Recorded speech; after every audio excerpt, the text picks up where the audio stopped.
Hi hello నమస్తే, నేను చోళ కృష్ణాంజనేయులు.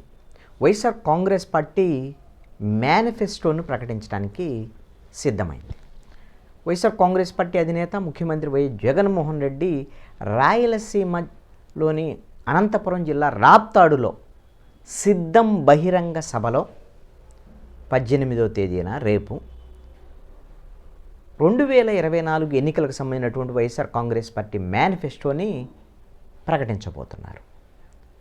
2019 ఎన్నికల్లో వైఎస్ఆర్ కాంగ్రెస్ పార్టీ మేనిఫెస్టో ఒక్క పేజీలో, నవరత్నాలకు సంబంధించినటువంటి ఒక్క పేజీలో విడుదల చేసి దాదాపుగా రాజకీయ వర్గాలందరినీ కూడా ఆశ్చర్యానికి గురి చేశారు. అన్నిటికన్నా ముఖ్యమైనటువంటి అంశం ఏంటి అని అంటే,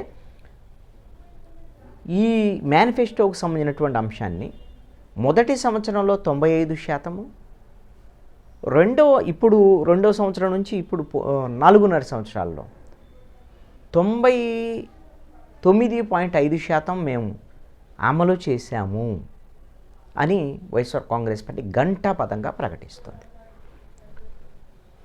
ఖురాన్, బైబుల్, భగవద్గీత ఎలాగా ఒక నమ్మకమైనటువంటి గ్రంథాలో మాకు రాజకీయంగా భగవద్గీత లాంటి, ఖురాన్ లాంటి, బైబుల్ లాంటిదే మా మేనిఫెస్టో అని వైఎస్ఆర్ కాంగ్రెస్ పార్టీ చెప్తూ వస్తుంది. జగన్మోహన్ రెడ్డి క్రెడిబిలిటీ అనేటువంటిది మాట తప్పం మడమ తెప్పం అనేటువంటిది ఉన్నటువంటి ఒక నినాదం. ఈ నినాదానికి అనుగుణంగానే మేము ఈ విధమైనటువంటి ఖచ్చితమైనటువంటి మేనిఫెస్టోతో మళ్ళీ ముందుకు రాబోతున్నాం అనేది వైఎస్ఆర్ కాంగ్రెస్ పార్టీ ప్రకటించింది. మరి మేనిఫెస్టోలో ఏముండబోతుంది, ఏ అంశాలని ఆయన కొత్తగా ఏమైనా హామీలు ఇవ్వబోతున్నారా జగన్మోహన్ రెడ్డి అనేటువంటిది అంత ఆసక్తి నెలకొన్నటువంటి అంశం. వాస్తవంగా ఇప్పటికే అనేక సంక్షేమ పథకాలని అమలు చేస్తూ ఉంది ప్రభుత్వం. అయితే డెవలప్మెంట్ విషయంలో పూర్తి స్థాయి డెవలప్మెంట్ లేదు, డెవలప్మెంట్ విస్మరించారు, ఉద్యోగోపాధి అవకాశాలు లేవు, పారిశ్రామిక అభివృద్ధి లేదు అనేటువంటిది ప్రతిపక్షాల విమర్శ. కానీ అధికార పక్షం వైపు నుంచి అయితే చాలా స్పష్టంగా ఉద్యోగ ఉపాధి అవకాశాల విషయంలో గ్రామ వార్డు సచివాలయాలకు సంబంధించినటువంటి ఉద్యోగులు కానీ పర్మనెంట్ ఎంప్లాయీస్, వాలంటీర్లు కాకుండా ఈ విధమైనటువంటి ఒక 5.5 లక్షల నుంచి 6 లక్షల ఉద్యోగాలు ఇచ్చామని ప్రభుత్వం చెప్తున్నటువంటి మాట. ప్రతి గ్రామంలో కూడా ఆర్బీకే కేంద్రాలు అంటే రైతు భరోసా కేంద్రాలు, గ్రామ వార్డు సచివాలయాలకు సంబంధించినటువంటి భవనాలు ఇవన్నీ కూడా ఖచ్చితంగా అభివృద్ధిలో భాగమే అనేటువంటిది. అదేవిధంగా హెల్త్ సెంటర్సు, పట్టణ హెల్త్ సెంటర్స్ పెట్టారు, గ్రామీణ స్థాయిలో హెల్త్ సెంటర్స్, ఇవన్నీ కూడా వాటికి ప్రత్యేకమైనటువంటి భవనాల నిర్మాణం, ఇవన్నీ అభివృద్ధే అనేటువంటిది. తర్వాత రోడ్లకు సంబంధించినటువంటి విషయంలో బాగా ఈ ప్రభుత్వం మీద వ్యతిరేకత ఉన్నటువంటి అంశం. గత ప్రభుత్వం కన్నా మేము ఎక్కువ కిలోమీటర్ల రోడ్లు వేసామని చెప్తున్నారు. అయితే దాని మీద ఇంకా కొన్ని చోట్ల రోడ్లకు ఇబ్బందులు, గుంతలు, వ్యవహారం ఇవన్నీ ఉంటాడు. అయితే ఈ డెవలప్మెంట్ ఆస్పెక్ట్లో ఏ విధమైనటువంటి నిర్ణయంతో ముందుకు వెళ్ళబోతున్నారు రానున్నటువంటి 5 ఏళ్లలో జగన్మోహన్ రెడ్డి అనేటువంటిది కీలకమైనటువంటి అంశం. అయితే సూపర్ 6 పేరుతో తెలుగుదేశం పార్టీ అనేకమైనటువంటి ఒక 6 హామీలను ఇస్తుంది, ఎక్కువగా మహిళలకు సంబంధించినటువంటి విషయానికి సంబంధించి. ఇప్పుడు ఈ ప్రభుత్వం అయితే మహిళలకు సంబంధించి అనేకమైనటువంటి పథకాలను అమలు చేస్తున్నారు కాబట్టి బహుశా ఉన్నటువంటి పథకాలన్నింటినీ కూడా ఖచ్చితంగా అమలు చేస్తాం, మేము ఇచ్చినటువంటి హామీని ఖచ్చితంగా అమలు చేసేటువంటి ప్రభుత్వం మాది అనేటువంటిది ఒకటి. రెండవది ఏమిటి అంటే, అదనంగా కొన్ని అంశాలను మాత్రం, అంటే ఇప్పుడు పెన్షన్లకు సంబంధించినటువంటి అంశం 2,000 నుంచి 3,000కు పెంచుతామని హామీ ఇచ్చారు, దశల వారీగా 3,000కు పెంచారు.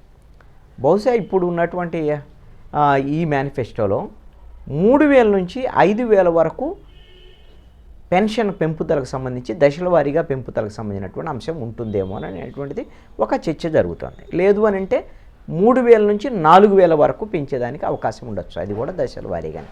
ఇప్పుడు ఎలాగైతే 2,000 నుంచి 3,000 పెంచారో మరి బహుశా 3,000 నుంచి 4,000కి పెంచుతారు. అదేవిధంగా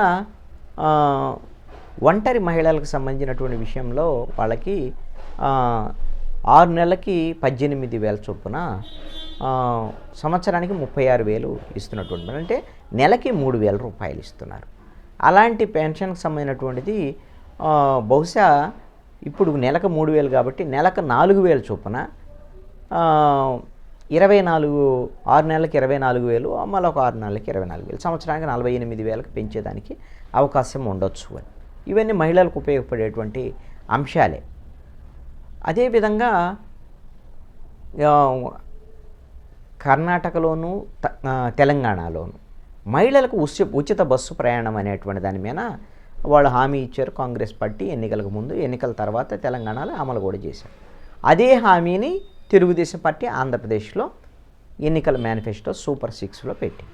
కానీ వైఎస్ఆర్ కాంగ్రెస్ పార్టీ ఆ అంశాన్ని ఇప్పుడు ఎన్నికలకు ముందే అమలు చేయాలని పరిశీలించినప్పటికీ కూడా, మరి ఎన్నికలకు ముందే కాదు ఎన్నికల తర్వాత కూడా ఈ మహిళలకు ఉచిత బస్సు ప్రయాణం అనేటువంటి దాని మీద నిర్ణయం ఎట్టి పరిస్థితిలో కూడా వద్దు అని అనుకున్నట్లుగా ఒక సమాచారం ఉంది. ఎందుకు అని అంటే, మహిళలకు ఉచిత బస్సు వల్ల అదనంగా వచ్చేది వాళ్ళు ఎప్పుడూ ప్రయాణం చేసే కొద్ది దానికి సమయానికి తప్ప, దానివల్ల ఆటో డ్రైవర్లకు ఉపాధి కోల్పోయేటువంటి అవకాశం ఉంది అనేటువంటిది వైఎస్ఆర్ కాంగ్రెస్ పార్టీ పరిశీలనలో తేలినటువంటి అంశం, వాళ్ళ ప్రభుత్వ పరిశీలన. ఇప్పుడు హైదరాబాద్ అంటే హైదరాబాద్ సిటీ వరకే ఎక్కువ సిటీ బస్సులు ఉంటాయి, మిగతా చోట్ల తక్కువే. అక్కడ హైదరాబాదు తెలంగాణలో అయితే, ఆంధ్రప్రదేశ్లో విజయవాడ, అదేవిధంగా విశాఖపట్నము, రాజమండ్రి, ముఖ్యమైనటువంటి పట్టణాల్లో సిటీ బస్సులు ఇవన్నీ ఉన్నటువంటి పరిస్థితి ఉంది. దీని ద్వారాగా ఏమవుతుందంటే, ఈ మహిళలకు ఉచిత బస్సు ప్రయాణం అంటే ఆటో డ్రైవర్లకి ఉపాధి పోతుంది. ఇప్పుడు ఆల్రెడీ వాహన మిత్ర ఇస్తున్నారు ఆటో డ్రైవర్లు అందరూ అనుకూలంగా ఉన్నారు వైఎస్ఆర్ కాంగ్రెస్ పార్టీ. కాబట్టి ఈ ఆటో డ్రైవర్లకు నష్టం కలిగించేటువంటి విధంగా మహిళలకు ఉచిత బస్సుకు సంబంధించినటువంటి హామీని కూడా వైఎస్ఆర్ కాంగ్రెస్ పార్టీ ఇచ్చేటువంటి ఈ మేనిఫెస్టోలో పెట్టేటువంటి ఆలోచనలో లేదు. ఉద్యోగులకు సంబంధించి ఇప్పుడు ఎలాగో పీఆర్సీ నెక్స్ట్ ప్రభుత్వం వచ్చిన తర్వాత పీఆర్సీ ఉంటుంది కాబట్టి ఐఆర్ ఇంటీరియం రిలీఫ్కి సంబంధించినటువంటి ఒక ప్రకటన చేసేదానికి అవకాశం ఉంటుంది. ఉద్యోగుల్లో కొంత అసంతృప్తి, వ్యతిరేకత ఉంది అనేటువంటిది కూడా ప్రభుత్వం దృష్టికి వచ్చింది. కాబట్టి వాళ్ళు కోరుకున్నటువంటి విధంగా ఐఆర్ ప్రకటించేదానికి అవకాశం ఉండొచ్చు. అదేవిధంగా కీలకమైనటువంటి అంశం ఈ మేనిఫెస్టోలో రైతు రుణమాఫీ. ఈ రైతు రుణమాఫీకి సంబంధించినటువంటి అంశం మీద ఏదైనా హామీ ఇస్తారా, మేనిఫెస్టోలో పేర్కొంటారా వైఎస్ఆర్ కాంగ్రెస్ పార్టీ అనేటువంటిది చర్చ జరుగుతుంది. అయితే రైతు రుణమాఫీ అనేటువంటిది సాధ్యం కానటువంటి అంశం. ఇలాంటి సాధ్యం కానటువంటి అంశాల మీద మేము హామీలు ఇవ్వలేము అని 2014 ఎన్నికల్లో తెలుగుదేశం పార్టీ రైతు రుణమాఫీకి హామీ ఇచ్చింది, వైఎస్ఆర్ కాంగ్రెస్ పార్టీ ఇవ్వలేదు. మేము ఓడిపోయినా పర్వాలేదు కానీ మేము ఆ విధమైనటువంటి అలవిగానే హామీలు ఇవ్వమని చెప్పారు జగన్మోహన్ రెడ్డి.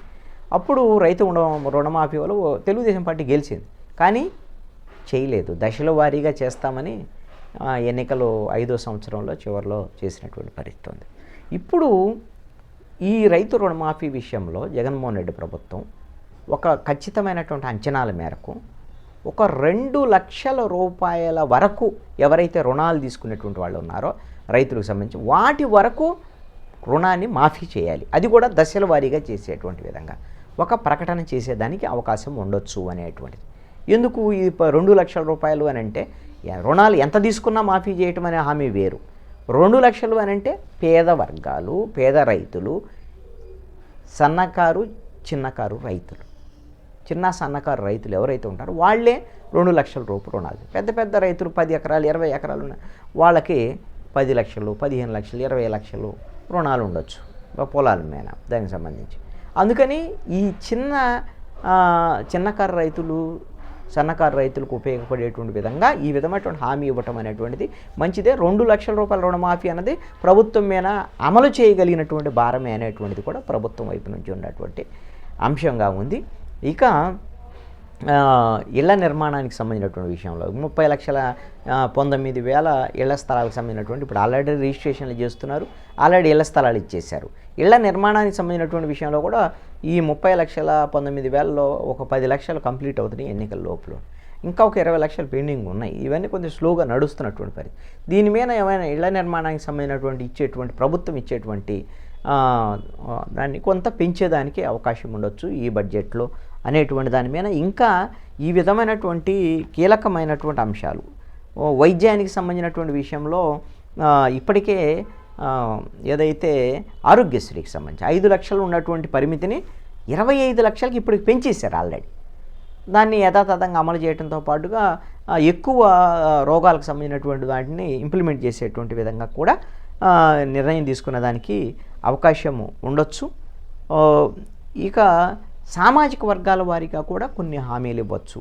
ప్రధానంగా బీసీ, ఎస్సీ, ఎస్టీలకు సంబంధించినటువంటి, మైనారిటీలకు సంబంధించినటువంటి వాళ్ళకి ఏమైతే కోరుకుంటున్నారో వాళ్ళ వైపు నుంచి ఉన్నటువంటి కొన్ని ప్రతిపాదనలు ప్రభుత్వం దగ్గర ఉన్నాయి. వాటి మీద కూడా ఒక స్పష్టమైనటువంటి మేనిఫెస్టో ఇవ్వచ్చు, మేనిఫెస్టోలో పేర్కొనొచ్చు. బీసీలకి సీట్లకు సంబంధించినటువంటి అంశాన్ని కూడా ఈ సభలో ప్రకటించేటువంటి, ఖచ్చితంగా ఎక్కువ సీట్లు బీసీలకు ఇవ్వాలని నిర్ణయించింది వైఎస్ఆర్ కాంగ్రెస్ పార్టీ. దానికి సంబంధించినటువంటి స్పష్టమైనటువంటి ప్రకటన కూడా చేసేదానికి అవకాశం ఉన్నట్టుగా స్పష్టంగా అర్థమవుతుంది. అవుట్రైట్గా మేనిఫెస్టోకి సంబంధించినటువంటి విషయంలో ప్రధానంగా వైఎస్ఆర్ కాంగ్రెస్ పార్టీ ఈ ఎన్నికల్లో ఉన్నటువంటి వాటన్నిటిని ఖచ్చితంగా అమలు చేస్తాం, మీరు వాళ్ళు నోటికొచ్చినటువంటి హామీలు ఇచ్చి అమలు చేయనటువంటి చంద్రబాబు నాయుడు, పవన్ కళ్యాణ్, బీజేపీ లాంటి వాళ్ళ మాటలు నమ్మొద్దు అనేటువంటి విధంగా ఈ సిద్ధం రాప్తాడు బహిరంగ సభలో మేనిఫెస్టోకు సంబంధించినటువంటి ఒక స్పష్టమైనటువంటి ప్రకటన, కీలకమైనటువంటి ఎన్నికలకు సంబంధించినటువంటి ప్రకటన రాప్తాడు బహిరంగ సభలో ముఖ్యమంత్రి జగన్మోహన్ రెడ్డి చేయబోతున్నారు.